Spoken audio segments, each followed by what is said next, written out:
अभिनेत्री निरुता सिंहको करियरको सबैभन्दा यादगार फिल्म मध्ये मानिन्छ दर्पण छाया। यो फिल्मपछि उनले पछाडि फर्केर हेर्नु परेको थिएन। तुलसी घिमिरेको निर्देशनमा बनेको यस फिल्ममा निरुतासँगै उत्तम प्रधान र दिलीप रामाजीको अभिनय थियो। सोमबार काठमाडौँमा आयोजित फिल्म सारथीको शुभ मुहुर्त समारोहमा निरुताले दर्पण छायापछि निर्माण हुने बताएकी छिन्। उनले पत्रकारसँग कुराकानी गर्दै भनिन्, यो प्रोजेक्ट अहिले पनि अन नै छ, त्यसको कथा पनि बन्दैछ।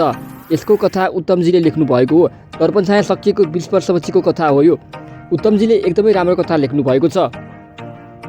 निरुताले 22 वर्षपछि सारथीमा उत्तमसँग काम गर्दैछिन्। फिल्मको छायाङ्कनको लागि उत्तम वैशाख 15 गते नेपाल आउँदैछन्। यो फिल्मको लागि नेपाल आएको समयमा उत्तमले दर्पण छायापछिलाई अन्तिम रूप दिने बताइएको छ।